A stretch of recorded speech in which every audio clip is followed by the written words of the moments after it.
The box wasn't empty. The snow outside Mars Station, Delta 9 was falling slowly, painting the red sand white. Inside, James worked in his small repair shop. He was a human, alone, quiet, and known for fixing anything broken from machines too. Old security drones. He liked silence. He trusted machines more than people.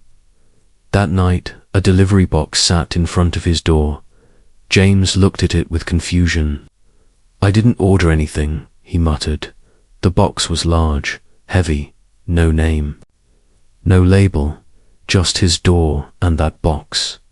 He pulled it inside. The metal was cold. He scanned it. No tracking ID, very strange. With a soft hiss, he opened the lid and froze. Inside the box was a girl. She looked like she was asleep, maybe dead. Her skin was smooth, pale blue. Her ears were long and pointed. Her silver-white hair flowed down to her waist. She wore a thin, dark suit torn at the sleeves. Her knees were pulled to her chest, as if she had been hiding from something terrible. James dropped the scanner. She opened her eyes, bright, violet, scared, alive. James stepped back, heartbeat racing. What are you?" he whispered. She didn't answer. She blinked slowly. Then, to his shock, she said softly, "You bought me." James felt sick. No, I didn't buy you. I don't even know who sent you." She looked around, shivering. Her eyes scanned the cold floor, the ceiling, then returned to him. "You opened the box. That means I belong to you now." James shook his head, trying to make sense of it. "No, that's not how it works. You're not a thing, you're a person." She tilted her head, confused. "That is not what I was told." James grabbed a blanket and wrapped it around her. She looked so small, so lost. Her hands were trembling, fingers thin and delicate. He helped her to a chair near the heater. "What's your name?" he asked gently. She paused. "I do not have one. I was called number 17. James stared at her in disbelief. "That's not a name, that's a tag." She said nothing. That night, he gave her food. She didn't know how to eat it at first, but watched him closely and copied his movements. She was quiet, polite, and never once looked him in the eye again at 2 a.m. James tried to sleep, but couldn't. He kept thinking of the girl in the next room, who would send a living being in a box. Why, to him, was someone watching his come? Device beeped. A message appeared with no sender ID. "The package has been opened. Ownership confirmed." James sat up straight. His stomach turned cold. The next morning, he went to the authorities. He showed them the message. He told them everything. But when they scanned his system, there was no record of any delivery. No footage, no logs, no message, nothing. The officer looked at him, bored. "No evidence, no case. Maybe you were dreaming." James left, angry and confused. When he returned, the girl was sitting outside, on the cold steps, waiting. "You came back," she whispered. "Of course I did," James said. "You need help." She looked up at him, eyes wide. "You didn't leave me, like the others." He didn't know what she meant, but she smiled a small, warm smile and stood beside him. Inside, he made hot tea. She didn't drink it, but held the cup close to her face, like it was precious.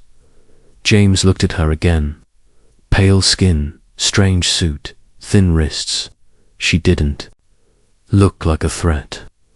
But there was something strange, something more. "You're not just an alien," he said slowly. "You were trained for something." She nodded. Yes, I was trained to obey, to serve, to make my owner happy. James felt his stomach twist. That's not okay, he said. You're not a slave. You're free now. She blinked, then asked, free? Means I can choose who I stay with. He nodded. She pointed to him. Then I choose you. He stood frozen, unsure of what to say. This wasn't just a mistake. It was the start of something he didn't understand. Outside, the snow kept falling, but inside, in the warm light of the heater, an alien girl sat quietly beside a human man, her eyes no longer afraid. And far above them, in the dark corners of space, someone was watching. She follows him everywhere. James wasn't used to someone being around him all the time. He liked quiet mornings, fixing machines, and drinking coffee, without any noise. But now, she was always there. The alien girl whom he still didn't have a name for followed him like a shadow. She sat beside him when he repaired broken wires. She stood outside the bathroom when he took a shower. She slept outside his door at night, curled up like a small animal. James tried to keep his distance, but something about her gaze made him stop. She didn't look at him like a stranger. She looked at him like he was everything. One morning, James was working on a damaged rover engine. Sparks flew. It was loud and hot, and he told her to stay back. But she did bide, so she stood beside him, watching every move. He sighed. You don't have to follow me everywhere, you know. I want to, she said softly. Why? Because you saved me. I want to understand you. He looked up. Her violet eyes met his, and this time she didn't look away. That night, James tried something new. He pulled out an old translator chip from a drawer. This might help us talk better, he said. She didn't flinch when he moved closer. He gently placed the small device behind her ear. The change was instant. I can now speak in your language better, she said. Her voice became clearer, smoother. Is this better? James nodded. Much. She smiled again, a real one. He didn't realize how soft her smile could be until now, as days passed. She started copying his habits. She sat the same way he did, drank tea like he did, though she didn't like the taste. She even began to repeat his favorite words. But one thing worried James the most. Every time someone came to the station, she hid. Behind doors, under tables, in closets. Why do you hide from people? He asked one day. They might take me back, she whispered. I only feel safe with you. James sat beside her. You don't belong in a box. You deserve freedom, peace, a home. She looked at him. Then let me stay with you. He didn't answer. That night, he had a dream. He saw her locked in a cage, crying, reaching out to him. He woke up sweating and found her standing near his bed, watching over him. You were crying in your sleep, she said softly. James sat up, breathing hard. You don't need to stand guard over me.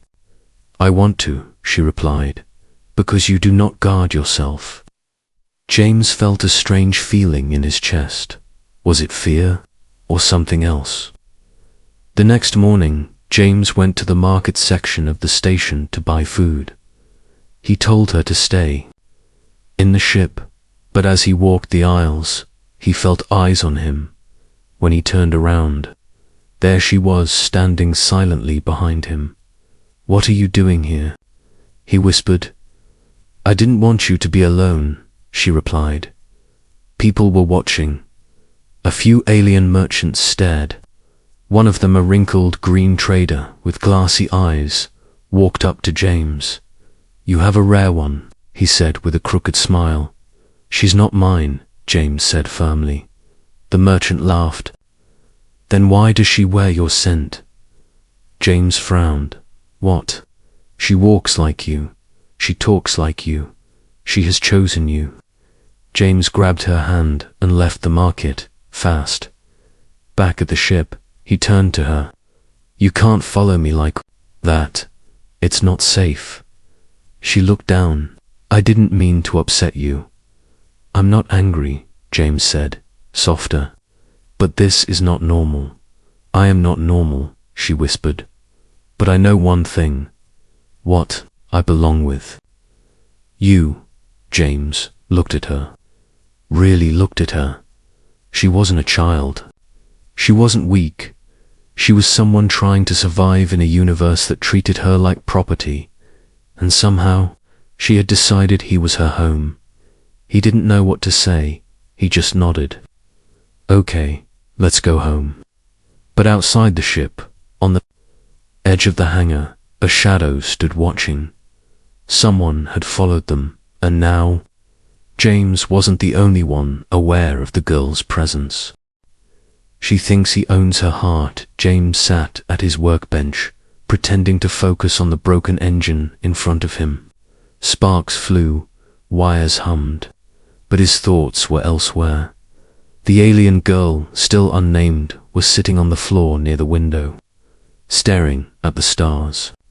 She had made that her spot now. Every night, silent, calm, waiting. James kept thinking about what the merchant said at the market. She has chosen you, and worse, she wears your scent. He didn't even know what that meant. Later that evening, James gathered courage and walked over to her. Can we talk? He asked. She looked up with soft, glowing eyes. Of course, I need to understand what you think this is between us. She tilted her head, like she always did when trying to understand human emotions. You opened the box, she said. You gave me food. You gave me warmth. You protected me from the others. That means you accepted the bond. What bond? James asked nervously. The heart bond. James blinked. That's not a thing humans do. It is what my kind does, she said softly. When one is freed by another and kept safe, the bond begins. We give our loyalty, our care, and sometimes our heart. James sat down across from her, unsure what to say. I didn't mean for this to happen, he said carefully. I just didn't want to see you suffer. She looked away for a second. Do you not want me to care for you? It's not about that, James replied. It's about you having a choice. A real one, not something forced by your past. She stood up and walked closer. I do have a choice now. You gave it to me, and I choose to stay by your side. James sighed. I just don't want you to think you owe me anything. I don't owe, she whispered. I love. The words hit James like a thunderbolt. He stood still. She looked up at him with such softness in her eyes that he felt his breath catch. I don't even know your name, he said. She smiled gently. Then give me one. James thought for a moment, looking into her glowing violet eyes. How about Lyra? Lyra, she repeated slowly, then nodded. I like it. Suddenly, a loud beep echoed across the room. James's security alarm. Someone was outside. He rushed to the door and checked the screen.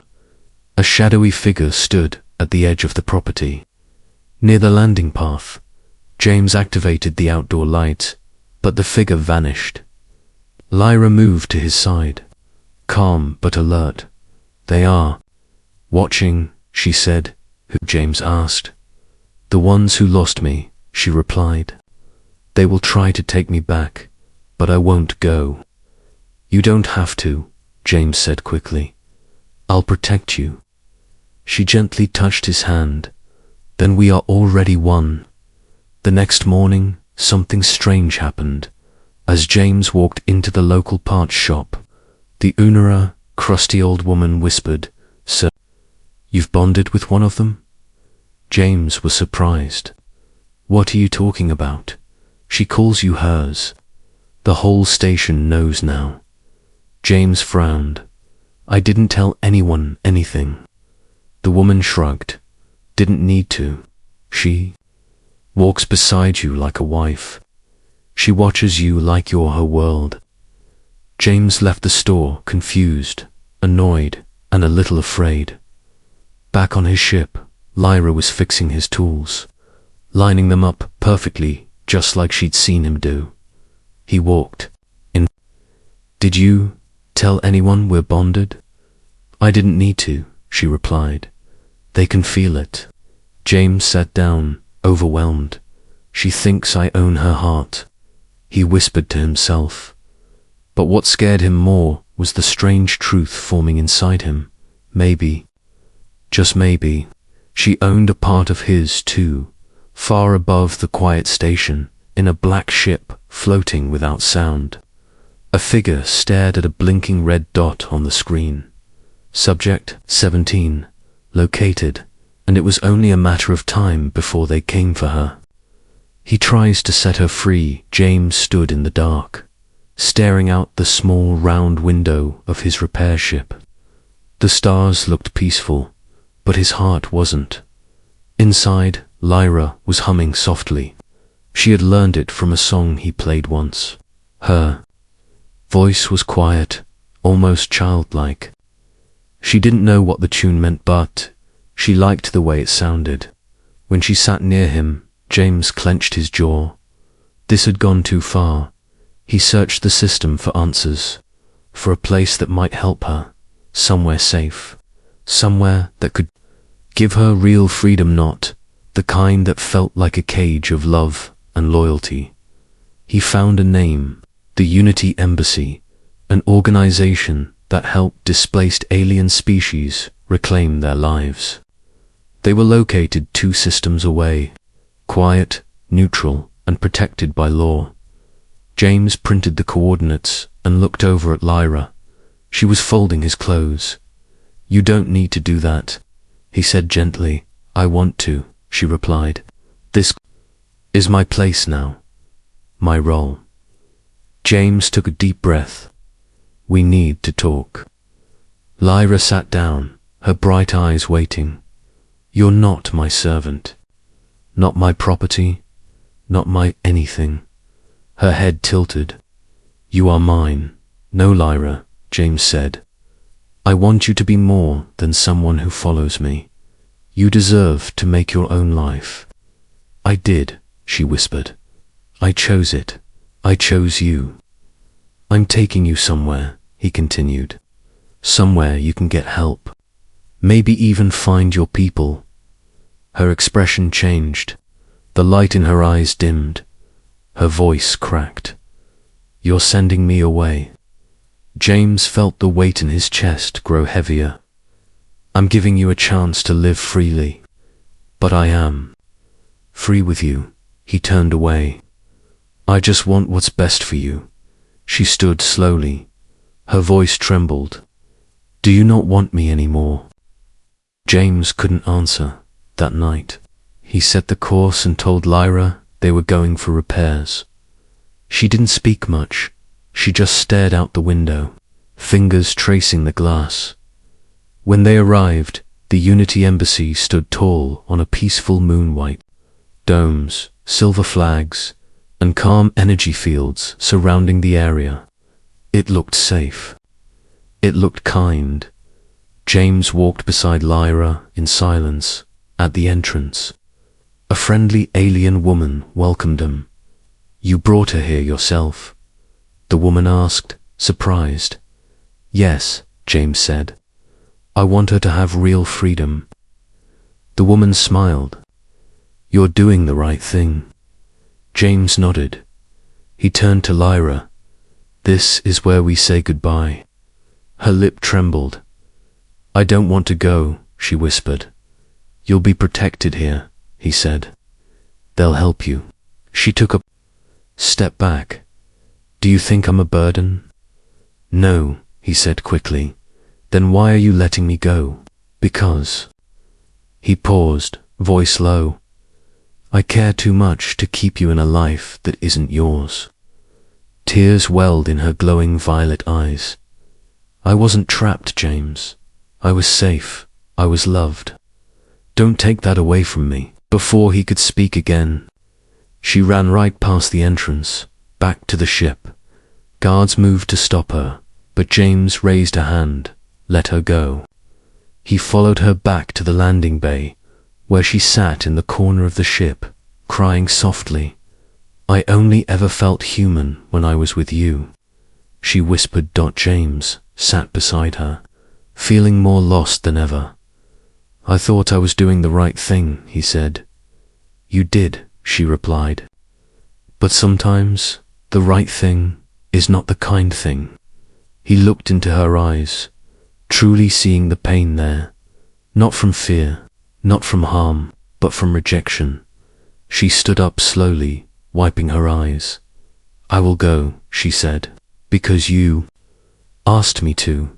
But no, this my heart stays with you. James stood frozen, watching as she walked away, each step like a goodbye scream in his ears. But the moment she reached the doorway, something happened. The sky above turned red. Warning alarms rang through the base. A black ship appeared overhead, silent, massive, deadly. James's come beeped once again. Retrieve subject 17. Terminate owner. And then everything exploded. They come for her. The sky above the Unity embassy turned blood red. A dark, silent ship hovered like a shadow that swallowed all light. It had no markings, no signals, no warning, except one message that flashed across James's come: retrieve. Subject 17. Terminate owner. James froze. His heart pounded. Inside the landing bay, people screamed. Lights flickered. Defense systems activated too late. From the black ship, sleek pods dropped fast, slamming into the ground like falling knives. The doors hissed open, and dark-suited soldiers stepped out. Their armor was jagged. Their weapons were aimed. Their eyes glowed red behind their masks. They weren't coming to talk. They were coming to take Lyra back. James didn't think. He ran. Inside the ship, Lyra was still near the corner where she'd cried. When she saw him burst through the door, her eyes widened. They're here, he said. For you. She nodded. She had known this would happen one day. They'll kill you, she whispered. Not if I get you out first, James said. He grabbed his emergency toolkit and tossed it aside. Behind it was a hidden floor panel. He pulled it open, revealing a narrow crawl space under the ship's main control deck. Go, he ordered. Hide, stay silent, no matter what. Lyra shook her head. I won't leave you, you have to, he said, voice shaking. I can't protect you if you don't. Listen. Tears ran down her cheeks, but she obeyed. She crawled inside and closed the panel just as the door of the ship exploded open. 3 soldiers stormed in, weapons raised. James stood tall. He held nothing but a small welding torch. Where's the girl? The lead soldier demanded. James said nothing. They stepped closer. Subject 17. You are in illegal possession of stolen property. She's not property, James said. She's a person. The lead soldier raised his rifle. This is your only warning. Surrender the asset or die. James smiled just a little. Guess I'll die, then. They fired, but James was faster. He slammed his foot against a metal lever near the floor, triggering an EMP pulse he had wired into the ship just in case. The entire cabin burst with white sparks. Energy surged. Lights died. Weapons failed. The soldiers stumbled, their suits twitching. James grabbed a metal rod and charged. He hit the first one hard, knocking him into the wall. The second swung back, but James ducked and kicked him down. The third recovered quickly, smashing James against the console. Pain shot through his ribs. The soldier raised a blade, then cracked. A burst of violet light hit the soldier from behind. He fell. James looked up. Lyra was standing there, breathing hard, hands glowing with energy. Her eyes no longer looked afraid. They looked furious. She stepped over the soldiers like a storm. James, coughing, reached for her hand. "I told you to hide. I heard everything," she said, "and I choose to fight." James tried to smile, but pain made it hard. "We have to go. More are coming." Lyra helped him to his feet. "There's a back exit. I saw it when we landed." They ran, James leaning on her as they crossed the docking tunnel. Outside, the black ship was still in the sky, dropping more soldiers. Chaos had taken over the embassy, but Lyra wasn't looking at the ship. She was looking at the stars. "There's one safe place," she said, "but you won't like it." "What is it?" James asked, still trying to breathe. "My planet." James blinked. "You said your people sold you." "Not all of them," she replied. "Some would help. If I bring you, why me?" She held his hand tightly. "Because you didn't treat me like a thing, and they need to see what that looks like." Sirens screamed. Gunfire echoed, but between the explosions, James only heard her voice. "James, will you come with me?" He didn't answer. He just held her hand tighter, and together, they ran into the storm. She saves his life. They ran through the burning corridors of the Unity Embassy as alarms screamed all around them. Soldiers chased close behind. Red lights flashed on the walls. Smoke filled the air. James's side ached from the earlier hit. Every step felt like a knife.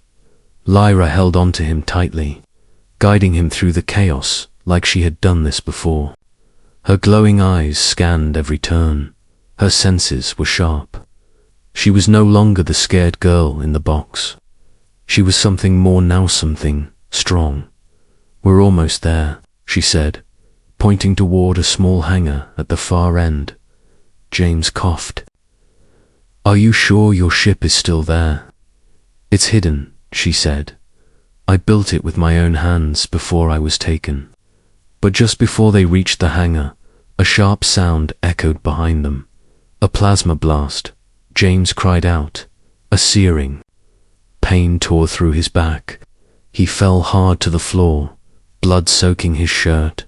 "James!" Lyra screamed, sliding beside him.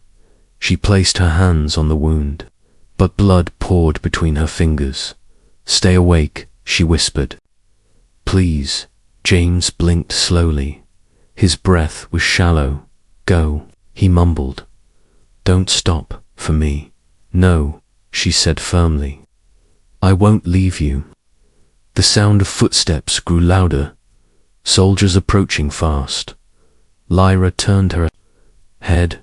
Her hands were still glowing, but this time, brighter. She placed one hand over his heart and whispered something in her own language, a soft song-like chant. James's body jerked as violet energy flowed through him. His wound slowly stopped bleeding. The burn marks faded. His eyes opened wide. "You," he gasped. "You healed me." She looked down at him with tears in her eyes. "Only partly. You're still weak, but you'll live." He smiled faintly. "You saved me.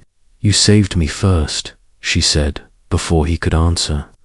She stood and turned to face the hallway. 3 soldiers entered with heavy steps, weapons raised. Lyra didn't run. She raised her hands. A wave of violet light blasted forward, shaking the walls. The soldiers were thrown back, crashing into metal doors and falling unconscious. The hallway fell silent. James looked at her in awe. What was that? She knelt beside him again. The part of me they were afraid of. The reason they locked me away. He touched her hand. Why didn't you use it before? She looked into his eyes. Because I didn't want to hurt anyone. Until someone tried to take you away from me. James swallowed hard. I think I'm starting to understand you, he said quietly. Lyra helped him up, wrapping his arm around her shoulder. They limped into the hidden hangar. Behind crates and old machinery was a small, strange ship shaped like a silver bird, glowing softly under a blue cloak field. James stared. That thing can fly. She grinned. Fast enough to get us off this moon. As they climbed inside, Lyra activated the controls. The ship came alive with soft humming sounds and pulsing lights.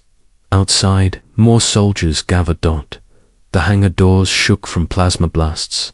We have seconds, Lyra said. Hold on. The ship lifted fast, smashing through the hangar roof in a burst of metal and smoke as they flew into the sky. The black enemy ship turned to follow, but Lyra pressed a hidden button. The ship vanished. Cloak is on, she said. They won't see us. James leaned back in the seat, weak but alive. You really are full of surprises, he said. She smiled. And you still don't know the best part. What's that? She leaned close and whispered, My planet is waiting for us, but they've never met a human before. James raised an eyebrow. Think they'll like me?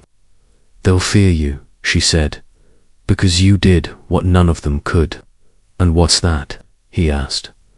She looked at him with warmth and love in her glowing eyes. You gave me a reason to fight. Far behind them, the enemy ship searched empty space, but James and Lyra were already gone, and the real journey was just beginning. Not a mistake, but a beginning. The stars stretched endlessly before them. James sat quietly in the co-pilot seat, wrapped in a blanket, his side still aching from the plasma wound. Lyra sat beside him, focused on the controls. Her eyes glowed faintly in the dark cabin, her hands steady on the flight console. They hadn't spoken much since escaping the moon, but now, in the silence of space, there was peace between them. James broke the quiet first. So, he said softly, what happens when we land on your planet? Lyra glanced at him, her face calm. We'll go to a hidden valley where the old tribes still live. They won't trust you at first. James chuckled weakly. That makes two of us. But, she continued, they'll see what I see. A human who risked everything and never once asked for anything in return. James looked away. I didn't do it for thanks. I know, Lyra said. That's why it mattered. As they approached the outer edge of her homeworld, the view changed. It wasn't a shiny city planet like in the stories. It was wild, green forests, floating mountains, rivers of light that flowed in the sky like ribbons. It looked untouched, alive. Magical. James stared out the window. This is your world. Yes, she said softly. The one I thought I'd never see again. As the ship entered the atmosphere, soft blue lights lit up around them. They weren't defense systems. They were welcome signals from watchers below. Lyra guided the ship toward a small platform surrounded by tall, glowing trees. At least a dozen alien figures waited nearby. Some held staffs, some wore cloaks.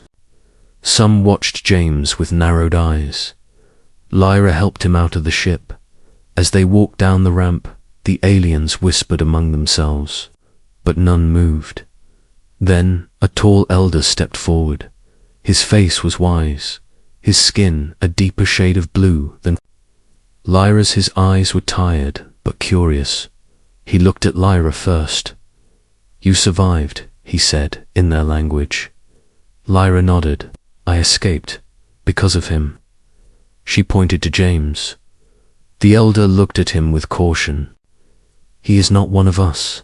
"No," Lyra said, "but he gave me what you never did, freedom." The elder turned to James. "Why did you save her?" James stood straight, still in pain, but proud, because no one deserves to live in a box. The elder's eyes softened just a little. "You risked death for her." James nodded. "Yes." The elder looked at Lyra. "And you love him?" She stepped forward, eyes glowing. "With everything I have." A silence fell over the group. Then the elder did something unexpected. He bowed. "Then he is welcome." James blinked. "That's it." Lyra smiled. "It means you're one of us now." Later, they sat by a glowing lake under a violet sky. Lyra leaned against James, her head on his shoulder. "I was wrong, you know," James said softly. "About what?" "About that delivery box. I thought it was a mistake." Lyra looked up at him. "It wasn't." "No," he whispered. "It was the beginning." They sat in silence. A human and an alien. Two souls who found each other by accident and chose to stay. No longer running, no longer hiding, just living together.